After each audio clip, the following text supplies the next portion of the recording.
Hello everyone, I'm Extra Cheesy 87 and this is Let's Play Persona 4 Arena Part 35. In the previous video we finished Teddy's storyline. Teddy time is over, for now at least.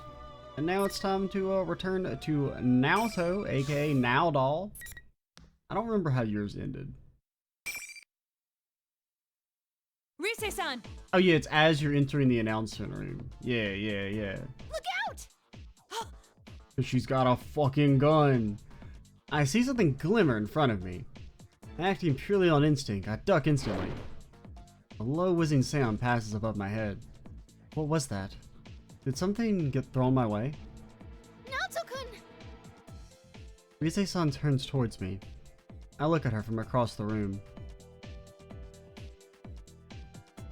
She's crouched down next to something on the ground. On closer inspection, the red and white lump she's near is Teddy. I see General Teddy in the back of the room, so the one with Rise-san has to be the real one. A girl is standing between Teddy and the General. I've never seen her before, but looking at her mechanical body, I can tell who she is. That's Labris. What should we do? That girl wasn't normal. She wasn't even human. I know it sounds hard to believe, but she's a robot or something. She defeated Teddy and, Calm down. Like Are Teddy you would ever talking about lose. Labris? I don't buy it. The Rise-san is quite shaken. She still nods. The riddle is solved then. You're not the real Teddy. You're only a shadow taking his form. The shadow of Labris here, to be precise. Aha!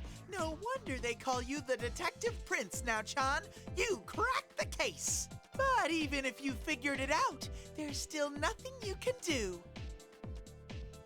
I carefully watch General Teddy as he scoffs. Whatever it was he threw at me.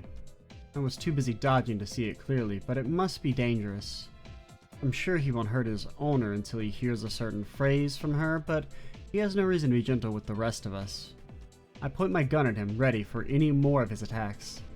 However, the next attack comes from a direction I had not been expecting. What? There's a droning sound. It's coming from a giant axe flying at me. The axe is bigger than I am, spinning through the air towards me. Like a boomerang, it curves back and returns to the hands of its wielder. There are thrusters behind the blade, allowing the axe to fly as it spins. It wasn't General Teddy attacking me. It was Labris, not the shadow, but the real one. What's going on? Wait, did she attack me the first time too? That would explain why Rise-san is so shaken up. But the shadow's right in front of her. Why is she going after me? It's not true. I'm human. This is all just a bad dream. I gotta destroy everything. I'm human. I can't find any meaning in what she's saying. I want to convince her to stop, but I can't come up with the right words to do so. Labris takes a fighting stance without wasting a moment. It looks like the only way to bring Labris back to normal is to fight her. Rise-san, please stay back. Naoto-kun? I never really expected to be able to convince her in the first place, with the shadow here. I bite the bullet. I will stop her, no matter what. Naoto, what is it that you say you do here? Exactly?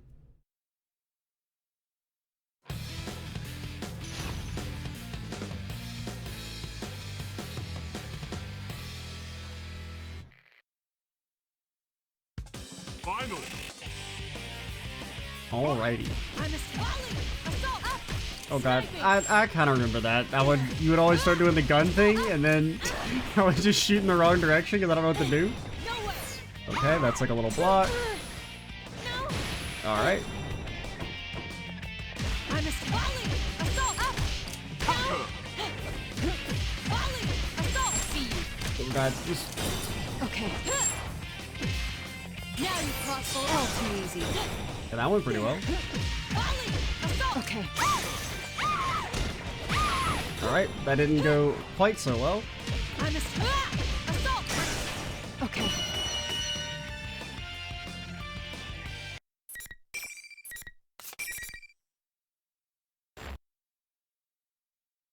Aw, she beat you fair and square.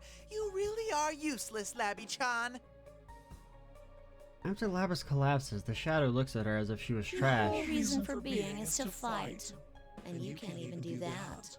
You're not worth a damn. You don't need to exist anymore. Shadow's voice and speech pattern begin to slip away from its impersonation of Teddy. No, that's not all. The fake Teddy's appearance begins to warp as well. Finally, the time has come for it to reveal its true self.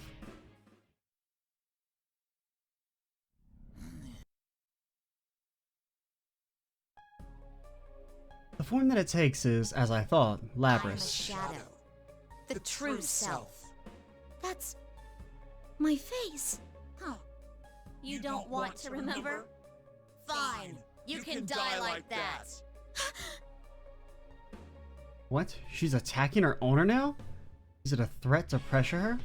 No, this is a shadow we're dealing with, after all. There is no knowing what it will do. Stop it! What's this? Why are you protecting her? It's her fault you all had to fight each other, you know. With that, she turns to her other self and looks down at her with disdain in her eyes. You want the everyday boys and girls to experience what you had to go through, right? That's why we're in a school having a fighting tournament. That ain't! My home was a horrible place. They made us fight and kill each other just to collect combat data. It hurts so much, but no one understands. How can I make them see? I know. I'll force friends to fight each other. Maybe then they'll understand. No.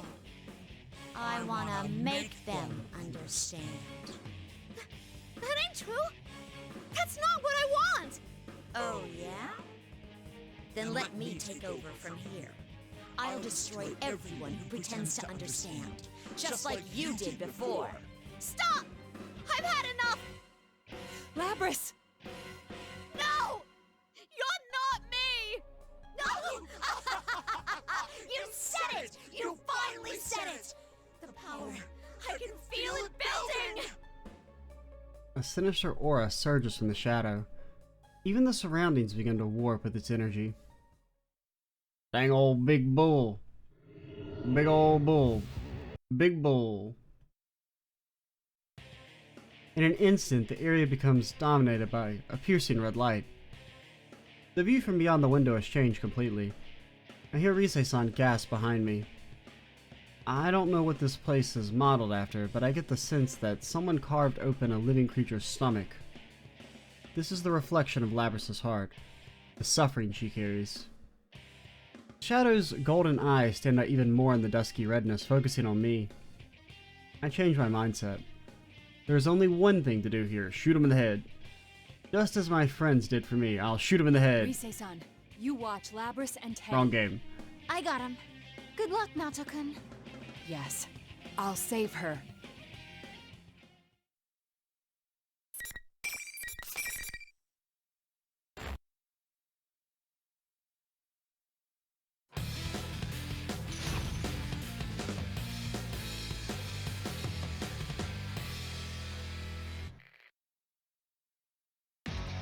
Alrighty. There! Do it! I'm hit! There! Oh god. Not bad! No way! I must hit! Okay. Lady? You can't just block everything, that's illegal. Come on! There! I must hit! Persona! I must hit! There! Sorry,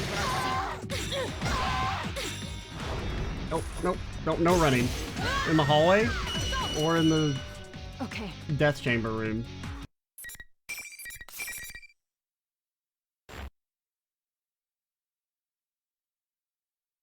The giant creature behind the shadow I'd begun to think of as part of the shadow itself vanishes with a loud roar. I managed to defeat her. She shows no further signs of resistance.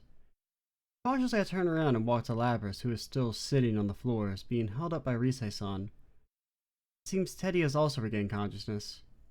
He had broken into a sweat, flustering as he stands next to Rise-san. How does Teddy sweat? Are you alright? Or I mean, like, would you notice Teddy sweating because of the fur? Labris has a melancholy look on her face as she hangs her head. She's so human-like. The sheer authenticity of that expression makes the thought appear in my mind. I didn't have the chance to introduce myself. I'm Naoto Shirogane. You're Labris, is that correct? She raises her head, but neither confirms nor denies it. She just quietly stares at her double across the room. A machine, given the ability to summon a persona. Persona ability was the primary objective in her creation. The fact that she also developed a heart came as a byproduct. How much suffering did she have to go through, having been treated like an object for so long? It isn't easy to imagine. I can't claim to understand your pain. It was only today that I learned you existed, to say nothing of the weapons program from which you sprung. But there is one thing I do understand. I kneel and look Labris in the eyes. Look carefully at me. Do I seem like a man or a woman to you? What do you mean? You and I are alike. There is such a gulf between what we yearn to be and what we are that we have trouble accepting our true nature. Our true nature? Just as I cannot break the glass ceiling of my profession, you cannot become human. That is the painful truth. But if we were able to change, would that truly bring us happiness? I feel there is something only you or I can offer, because of who we really are. There's something a machine like me can offer? Even if there is something like that, there's no place I belong. That's not true. I'm not human either, but I work at Jeunesse. See, even, monsters and robots, they can still work a minimum wage jobs like the rest of us. Let's go. Part-time ladies give me sweets sometimes and everything. The heart is always lacking something. It may be that you and I will be troubled by this same thing for the rest of our lives. But please don't forget that you're not alone anymore. I'm not alone. I nod strongly to Labris as she looks up at me. I repeat it for Don't emphasis. worry. You're not alone. That's right. I'll stick to you like glue. And it won't be just us. I'm sure you'll make lots of friends with everyone in town. Really?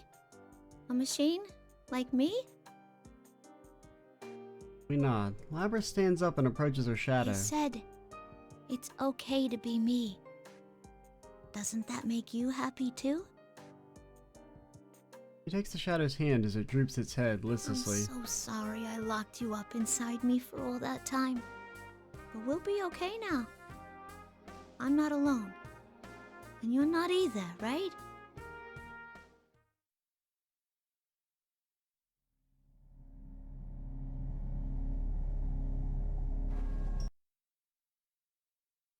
It's alright, I'm Labris, thinking. there I are don't know if I some want to get people into from it or the not. Kujo group here looking for you. I think I do have to get into it though. So this exchange up here, right?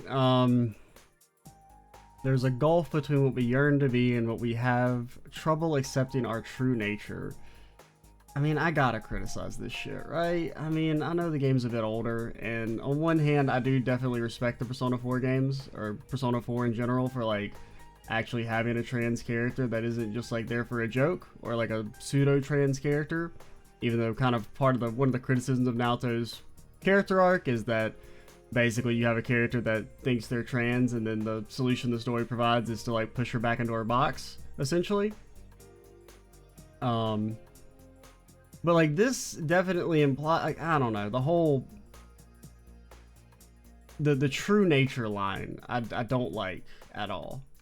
Because essentially the idea that you should just like accept what you are is not really the message that I feel like you should be going for.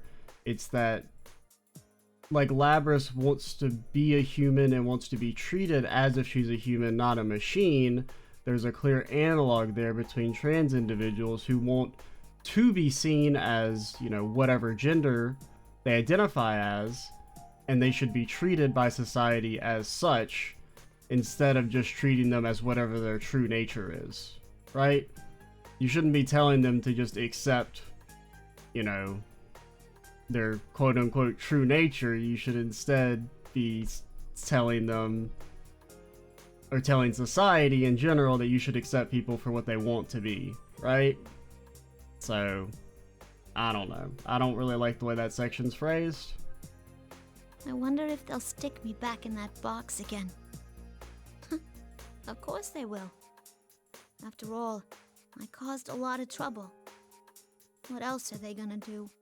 I can't say anything about that for certain. But you should talk with them. It's your right to be where you belong. Yeah, you're right. At that moment, I hear several sets of footsteps approaching from the outside. I stand and take a fighting pose for an instant, but relax when I hear familiar voices. I ease up and smile. Is everyone all right? Whoa, Senpai! You're back from the city already? Never mind him, Kanji-kun. What about you? What have you been doing all this time? Well, you're not allowed to be concerned about Kanji, alright? You have to be mean to him for no reason, you frickin' assholes. Shadowhost was defeated. The invisible walls must have disappeared. This place is familiar to all of us. The ball's gone. Finding each other is a piece of cake. Yo, Naoto! Guess you made the big meetup after all, huh? I swear, we're tied together by fate or something. Actually, is that the real you, Teddy? You're so blind sometimes, Yosuke. Rise-chan, I'm so glad you're safe. Senpai, you're all here! Kirijo-san's group comes in behind Senpai and the others. The room instantly falls silent. Perhaps some of the others had encountered them during a match before I did, but in general, everyone was shocked to see them. Kirijo-san weaves between all of us and walks directly towards Labris. You must be Labris. All of us hold our breath at Kirijo-san's dignified I'm voice. Mitsuru Kirijo. You may have heard already, but I came to collect you. Collect. At that, Labris takes a step back. I put my hands on her shoulder to comfort her. She looks at me and I nod. Human, robot, anyone, it doesn't change anything. But no matter who you are, there are things that you have to carry out through your own actions, using your own words. I don't want to go back in that box. Or to that lab.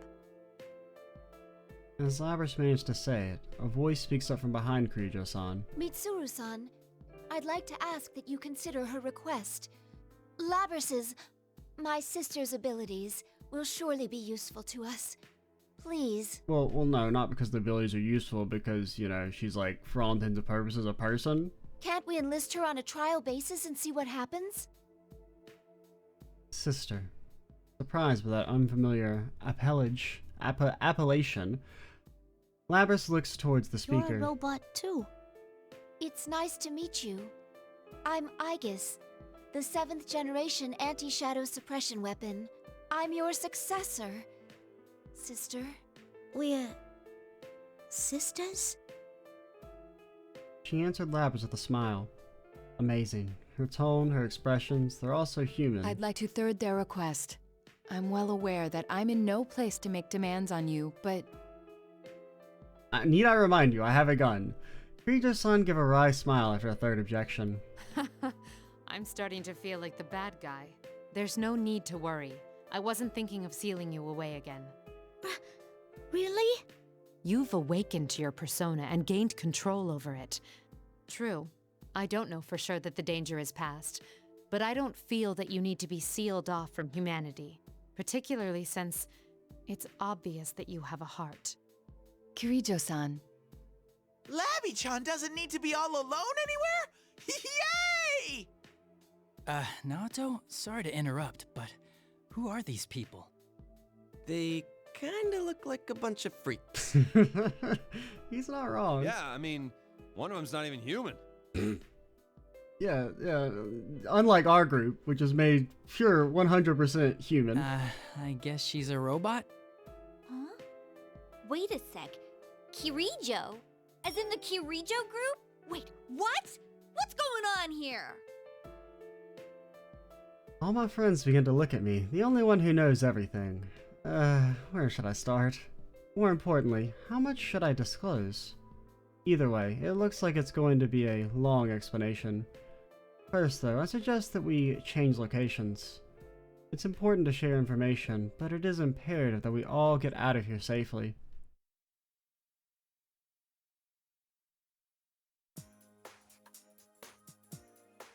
Teddy leads us to the roof, but when he opens the door, we find ourselves in a place that looks nothing like the real thing. Everyone besides Teddy starts in surprise. Outside the door is a space that resembles a TV studio. That's right, it's the place that we used as an entrance lobby to the TV world last year. It disappeared once, but it must have reappeared when Labrys entered this world and created the school here. The others told me that the Midnight Channel aired again.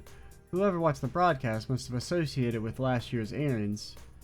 That explains why it looked exactly the same. At any rate, it looks like we'll be able to exit here in one piece. As I sigh in relief, Kirijo-san turns to us. I should introduce myself to the rest of you. I am Mitsuru Kirijo. I cannot tell you who I am affiliated with or my position, but I bear all responsibility for Labrys. This case, the whole disturbance was mainly due to us. I'm very sorry for putting you in such danger.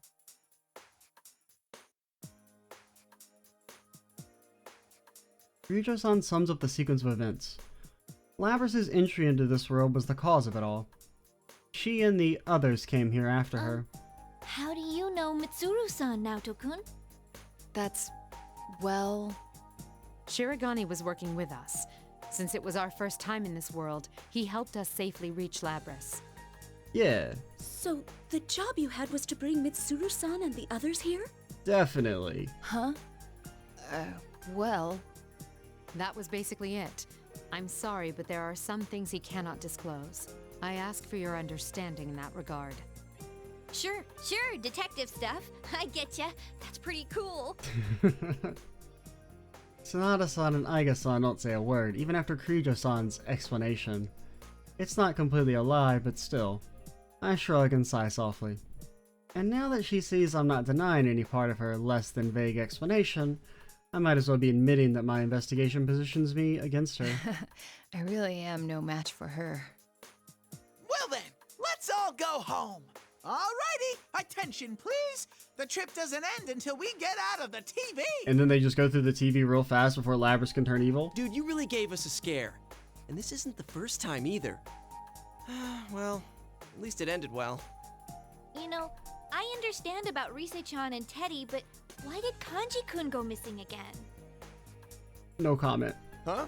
Oh, well, because, You needed a change of pace, no? Yeah, that's it, Did that's I it. misspeak? You said something like, sometimes a man just wants to be alone inside a TV. As if.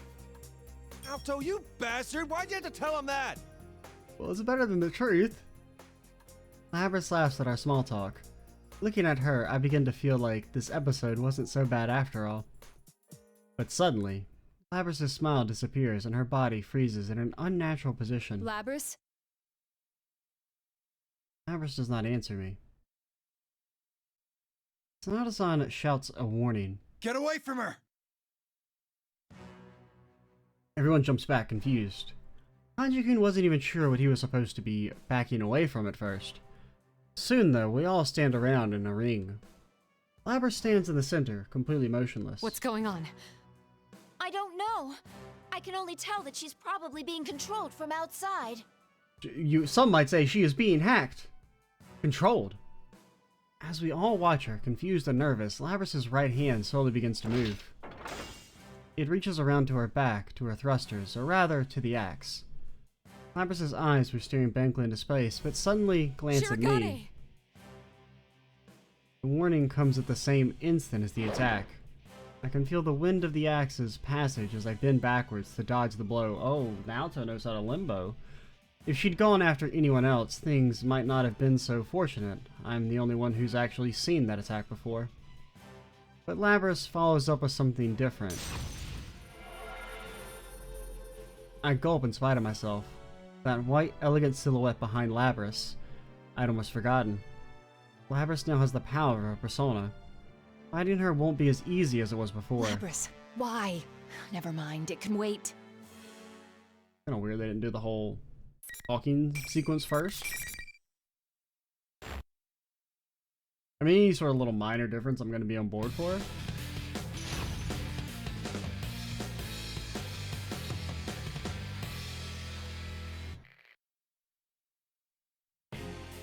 Finally. All right, Labras, what is it that you say you do here? Okay. No way! Oh, easy. No way! Okay, I need to hit that button. All right.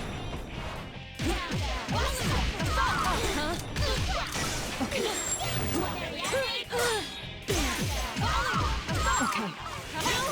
Nope. Go! I just hit! All right. Nope. Nope. We're fine. We're fine.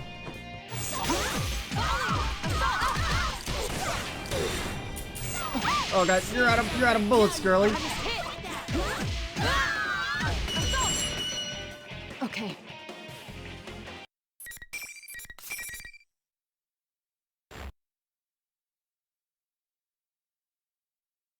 I emerge victorious, but I don't have enough energy remaining to run up to her. I breathe heavily and look at her. I guess Lon runs towards Labras in my place. Sister, are you all right? Suddenly, an uncanny voice echoes throughout the studio. To think she'd fall so easily. Everyone glances around, trying to find where it came from. I hope that she'd provide more entertainment. What a disappointment.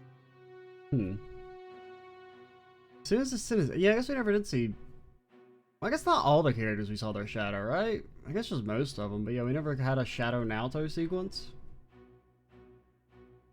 As soon as the sentence is complete, all eyes turn towards me. I cannot blame them. After all, this voice was mine. The darkness in the center of the ring twists and squirms like gel. Ice forms on its surface, and it hardens into limbs and a human-like body. It stands up. The thing standing before us was, again, me. No, just something taking my shape. Naoto-kun's shadow? Why? I thought you disappeared. I can't stop myself from being filled with anxiety. How do I keep my voice calm as I ask it a question? Who are you? Once you've gained your persona, you're not supposed to see your shadow again. That's what you thought, isn't it? Did you really think I had gone away? Well, too bad. Man cannot let go so easily of his weakness. I'm always with you. No, this can't be happening. My friends become even more disturbed. They certainly had cause to worry. Did the same thing happen to them, will it? I, however, did not stir. Instead, I suddenly understood what had happened. This thing's objective was clearly to cause us panic. Enough farce. You are not my shadow. I walked towards this copy of me, the real enemy. I know that for two reasons. First, I was able to use my persona in the battle just now. Yeah, I was gonna kind of say, you think, you know, with Naoto being wicked smart, she would, realize? One's persona and shadow are two sides of a coin. If you are my shadow, my persona should have been unusable. Second, you took control of Labras just now. That's an unusual power far beyond the capabilities of a human like myself. I'm sorry to say you've dug yourself a deeper hole by showing off that ability. With a power like that, you could drive a man to extreme acts, which was the missing piece in this case. You mean the hijacking wasn't just the work of a highly motivated crew? Rather, whoever we're talking to now was... It was Labras's dark wish that we fight each other. But what if someone knew beforehand that that would happen? Labras has a heart, but she's also a machine. Unlike humans, her memories can be tampered with. By using Labras, you thought you could orchestrate the disturbance her shadow would create in this world. Your objective is, as you just said, to gather persona users, have them fight, disrupt their hearts, and steal their personas. Okay, but how? That's why you're appearing in the form of my shadow right now, to confuse me. You're the real puppet master behind this case. I'm surprised. Very insightful of you, Naoto Shirogane. Quite impressive work. I didn't expect you to fight back this fiercely. Sadly, it seems things won't be going according to plan this time. But I'll make use of what tools I have to the very end. This is my last chance. No, more like a marvelous entertainment. Now stand, my puppet. Labrys staggers to her feet. There's no doubt now, this is the person controlling Labrys. And she is yet to break free from the spell. Poor thing. It's all worn out because of you. It shouldn't have much strength left to fight. But unless you destroy it, it will keep rising up and attacking you all. What will you do? Labrys pointed her axe at me for the third time. Rather than caution, I felt sympathy. The forced killing of comrades against one's will. I see now. This is the past her shadow had talked about. Shirogane, you need to stand back! Kirijo-san steps in front of me. Wait, if we all attack her, we may end up destroying Labrys. But she's just under its control. If we can release her, she should stop attacking. I glance over at Rise-san. Is that possible? Alright, I'll give it a try. Perhaps Rise-san's persona was powerful enough to do it. I think it's worth trying. However... It's no use. What is that thing? It's not a shadow, it's way too strong. I had a feeling things wouldn't be so easy. Out of option, Kirijo-san signals Aiga-san with a troubled look on her face. Aigas, prepare for the worst. Aiga-san opens her eyes in shock. A look of astonishment and not the good kind. But she quickly regains her composure and begins readying her weapons. She slowly aims them at Labrys. Realizing what was happening, Rise-san hastily interjects. Wait, let me try again. But Aiga-san pays her no heed. Labrys is in her sights. She looked calm, but it hurts just to see her expression. That's only natural.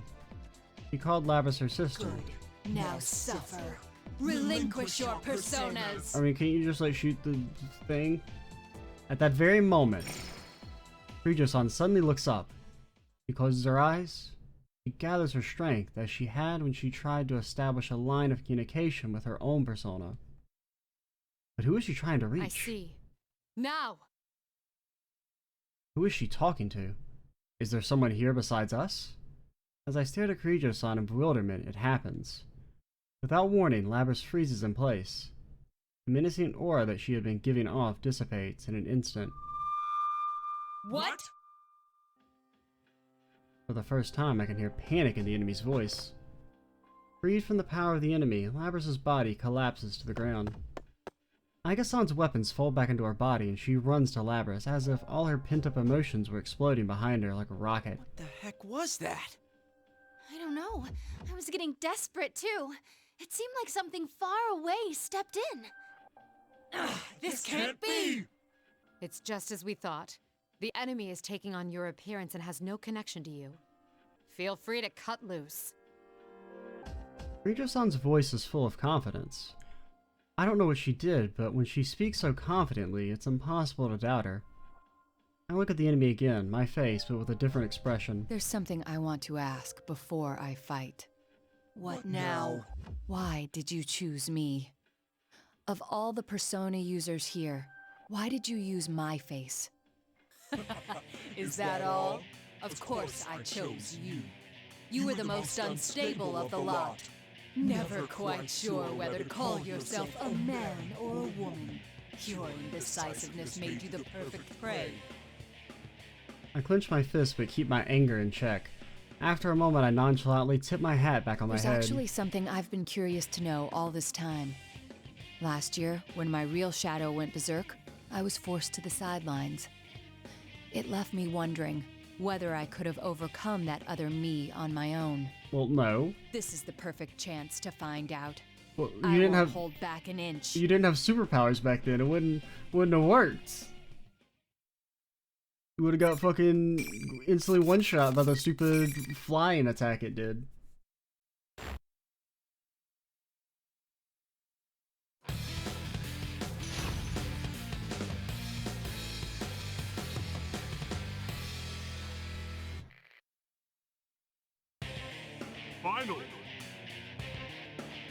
Oh, it's like 50s Naoto.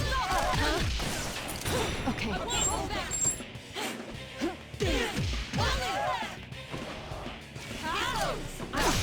Oh god, I've been shot.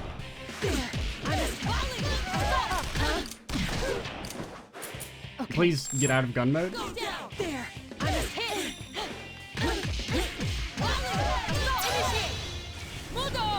Oh god.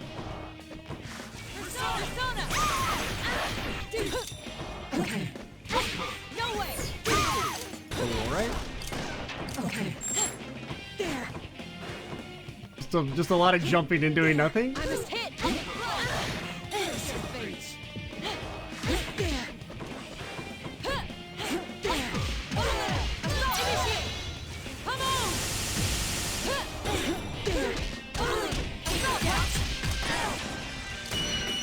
The classic shoot him in the shin 3 times, then into the face. That's what they teach all the law enforcement officers. The enemy staggers and falls to her knees, her face, or rather, mine, writhing in agony. You did it! You're so cool now, Chan! I can't believe you could go that nuts on something that looked like you. It may have taken my shape, but it wasn't me. I had no reason to relent. I fully believe what I said, but Kanji-kun doesn't seem satisfied for some reason. Kujo-san looks down at the enemy. You'll be coming with us. There are some things we still want to ask you. This is fine with me. There were many twists and turns along the way, but I'm not displeased with the results. It was good enough for this time that I confirmed you have the power to meet my expectations. This time, this is only a temporary form. I doubted there'd be any meaning in changing my appearance, but sure enough, it made for a very enjoyable game. I will see you in another guise next time. Just wait until then.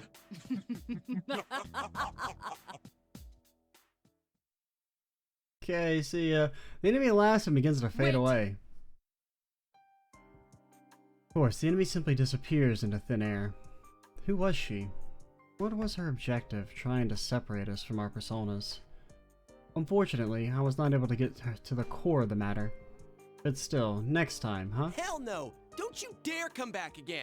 Yeah, what he said! Seriously, that was one sick bastard.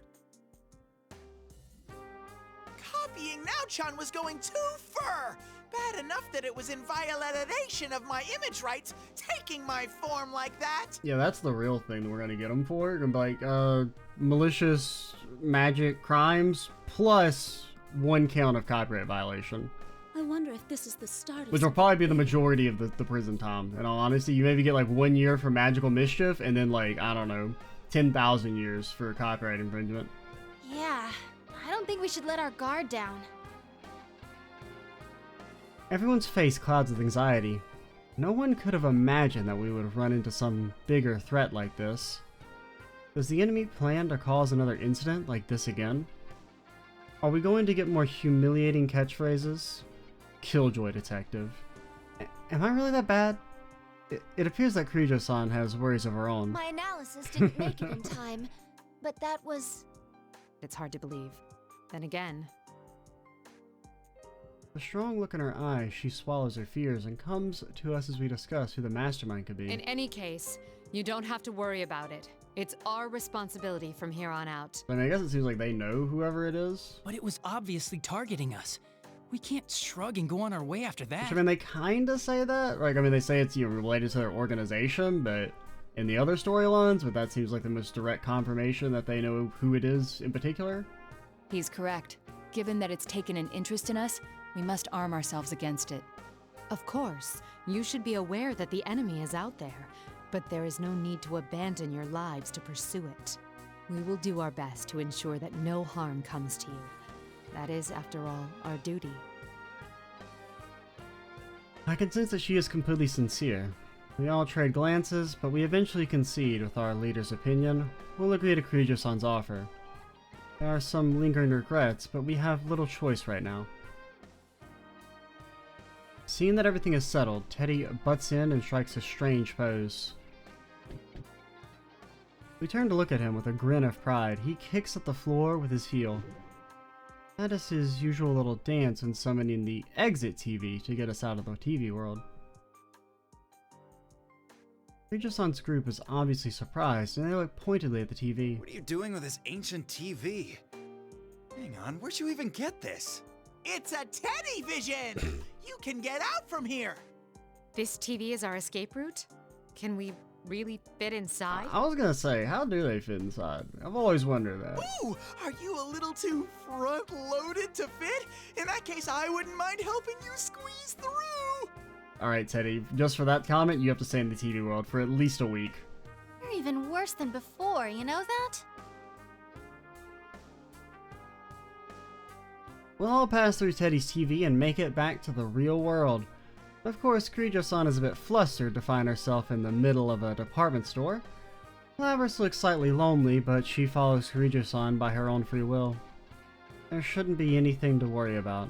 Remembering Aiga-san's gentle smile, I know that they'll make sure Labrys is alright. Oh yeah, it is kind of weird they never even talked to Labrys again after that. And so the incident came to a close. Like there was no like, hey, are you alright after you get your old mind controlled?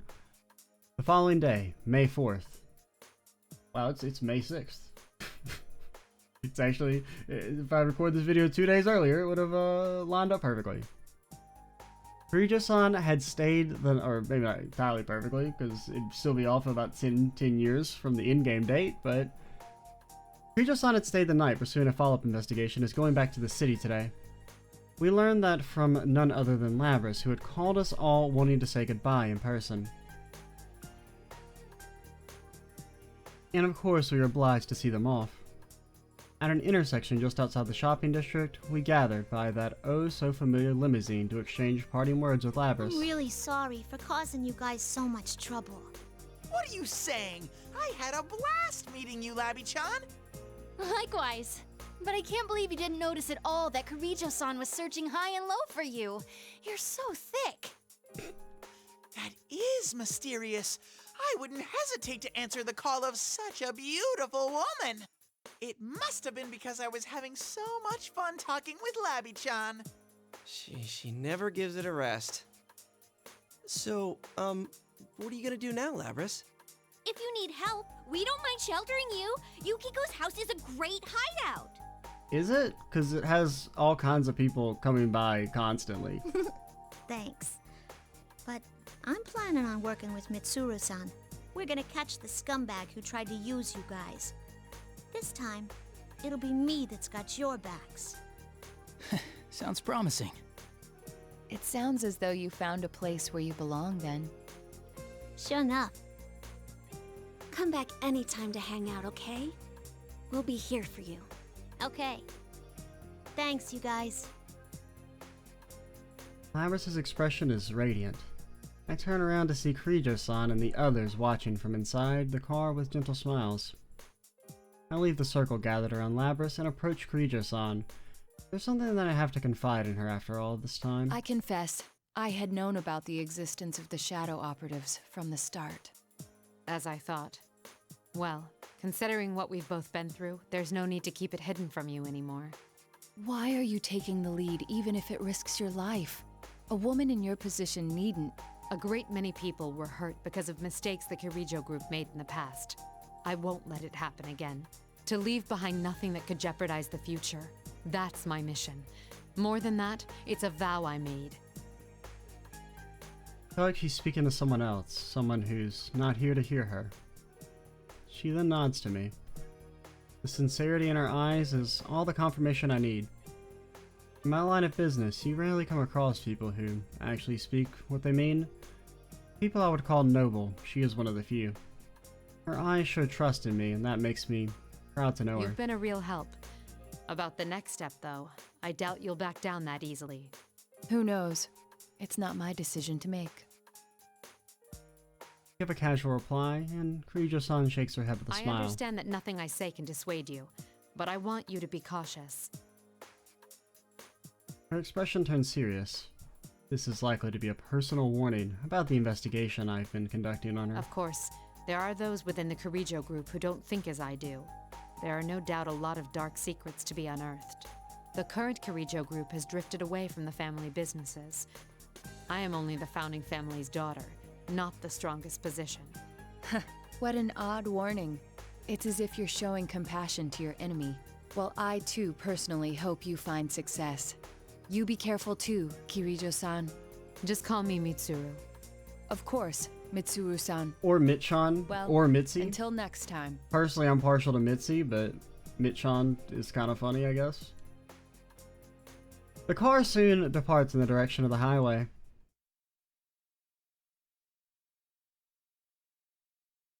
We watch as Labras waves from the window, believing that one day we'll meet again. After seeing them off, we head to the food court at Junes. It's been a bit delayed, but it's time for Yu Senpai's welcome back party. These last few days have been full of trouble, but I can't help but feel that some sort of fate has brought us together in the end. Soon the topic at hand changes to what Yu Senpai had said. We should reform the investigation team. Just as Mitsuru-san had predicted, it was the only natural reaction to what we had been through. Not a single one of us objects to the idea, and we all talk about our plans to continue. By the time we split up and I arrived home, it was close to midnight. But I sat at my desk and turned on my computer so that I may compile my report on the investigation. What follows are my impressions of the organization called the Shadow Operatives, as well as their leader, Mitsuru Kirijo. Dope as hell. End report. As a member of the Kirijo group's founding family, Mitsuru Kirijo strongly wishes for the corporation's stigma to be cleared. Yet the Shadow Operatives are not ultimately a means for her to clear this stigma. Her first priority is to protect and save those who are at risk. The way she handled the lost cargo in this case made that much clear. Though discarding it would have been more advantageous and it would have been simple to destroy in secret, she chose not to do so. She sees the restoration of the family honor as a byproduct of her true mission. I will continue my secret investigation. It is apparent that the Kirijo group still harbors many dark secrets. Yet I must note that no matter how their internal affairs are worth watching, we need not trouble ourselves overseeing shadow operatives. Mitsuru Kirijo does not shrink from the responsibilities she bears. We will never gain leverage over her based on her family's sins. Even if the true culprit behind this matter has ties to the Kirijo group, she will... I'll stop typing and delete the last sentence. No, this report is no place for conjecture. I suspect this is only the beginning. It is kind of interesting how Naoto's doesn't have much of a focus on Labras at all. Which, I mean, I kind of get, because all of these, of course, focus on, like, Labras as, like, the relationship that she has with whatever the main character is. And that Naoto's is kind of like a different line than, these other 6, right? Because you have to do one of these first to unlock the continuations here, so they kind of want to cover different material. But I don't know. I definitely enjoyed the first half of Naoto's. I think Naoto actually has the strongest first half of all the outer ones.